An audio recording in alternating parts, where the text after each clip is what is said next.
Welcome to the HR Empowerment Podcast, where we will uncover strategies and new insights from HR professionals who discuss up-to-date regulations, best practices, and the most pressing topics like diversity and equity, leadership, dealing with difficult situations, and much more that affect your bottom line and business. Thanks for joining us. Hey, everybody. Welcome back. Wendy Sellers here, the HR lady. We are going to jump right in and ask our fabulous guest, Jessica Milheiser, about more ways to help entrepreneurs who, open businesses because of their passion at work, not necessarily because their knowledge of how work works, right? So, Jess, welcome back. Let's talk about collaboration. Collaboration in terms of how to use your community to build your business. Yep. Yeah. So I will say I'm a member of two amazing female communities. So one is Polka Dot Powerhouse, one is eWomen Network. They have been pivotal in helping me grow my business and finding opportunities and opening doors. So if you're out there, if you're starting your business, if you're launching a business, if you're trying to figure out what the right move is, see if there's a community in and around where you are, where you can gravitate towards other entrepreneurs, other small business owners, so that you can create that peership and learn from each other. And maybe there are masterminds you could try to find, or, whatever that looks like for you. Industry communities could be available as well, just based on whatever it is that you're doing. Yeah, absolutely. And there might be somebody that you run into like you that can help the new business, the new entrepreneur, or somebody who's been in business for quite some time. Totally. I don't know, develop processes, procedures, learn how to document, maybe make things a little bit easier for you, yourself, and your team in the future. And that is where your specialty comes in. So tell us that, what does a day look like in your everyday? I know every day is not the same, but what does it look like that you're saying, yes, I just helped my client succeed. I got their business organized.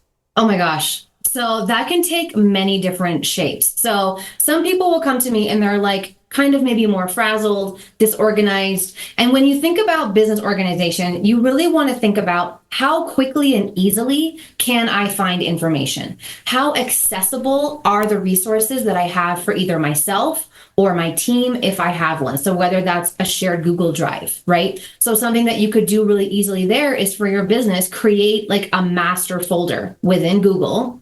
And within that master folder lives content, lives teams, lives clients, lives socials, lives, finances. So you could start foldering it out and sort of make, like the NBA brackets, like the Final Four brackets, like how they kind of all tether down. That's kind of what you're building with your Google Drive. So that would be a great way to kind of tighten up your documentation, make information more quickly and easily able to be found.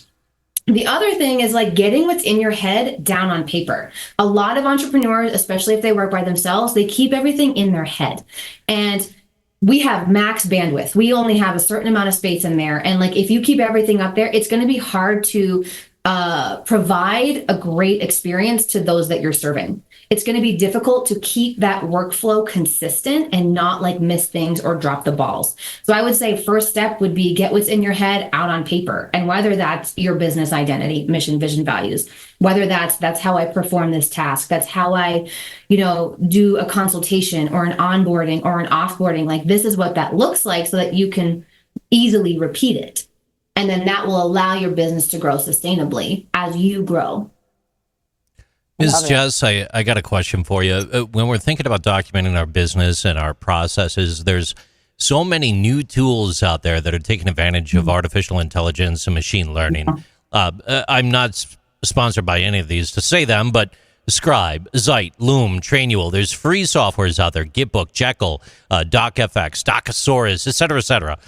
With all the things that are out there, one, are they safe and secure to you? Are they worth it in your opinion? Or would it just be best to get started with a napkin and a pen? I'm being honest. No, that's a great question because I feel like the AI scape right now is massive. And I will be the first to admit that it is not my forte. That is not my zone of genius. However, some of these tools can be really helpful. Like I actually do use Loom sometimes because it's a quick and easy way to demonstrate hey, watch my computer, watch where I'm going to find things, watch how I'm doing things. Great, go watch this video. This is how you do it. So that is like kind of a quick and easy video tutorial. Scribe and like AI, whatever they call it, like, is it AI Scribe? Whatever it is, how it's documenting like what you're saying. That can be helpful as long as you're rereading it and proofing it and making sure it's actually saying what you want it to say. So I think it could go either way. I don't use a lot of these tools. I prefer, like, I want to use Google Docs. I want to use Google Spreadsheet. You know, some people have their CRMs and project management platforms that they can use for this type of stuff too. It's just there's no right way. It's whatever way is going to make sense for you and how your brain works and how you flow.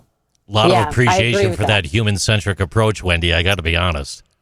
Yeah, and absolutely. And the other thing is, Jess, I think you and I, our businesses are similar with the fact that we serve mainly small businesses. So that means small budget too. Correct. You know, and I just learned last week that you can upload a audio file into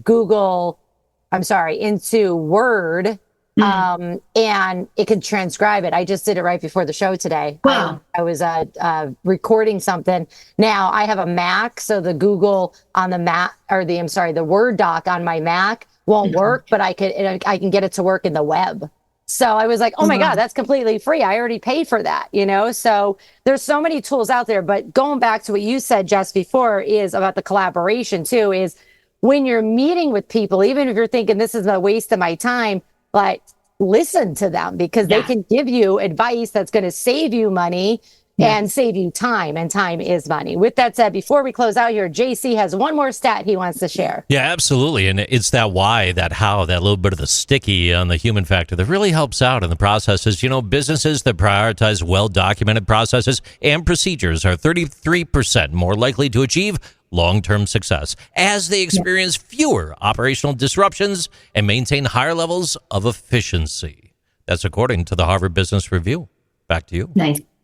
Thanks, JC. Yeah. So again, we got to get our stuff together. We have to have processes documented more. Just even if you're thinking, oh, I'm not going to grow as an entrepreneur, it's only going to be me. Someday you might have, you know, maybe a temporary person come in and help, or you might lose your mind and go, how do I do this again? I think the real key with the documentation and the processes and procedures is what kind of consistency and repeatability does your business have currently? And documented processes and procedures really do help with that.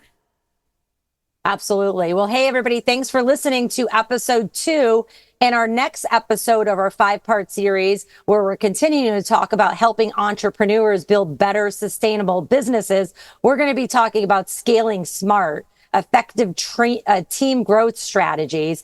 And before we close out here, just as a reminder, Aurora Training Advantage subscribers can earn HRCI and SHRM credits for listening to the series on the HR Empowerment Podcast channel. So you'll need to go to auroratrainingadvantage.com/podcasts. Thanks for joining.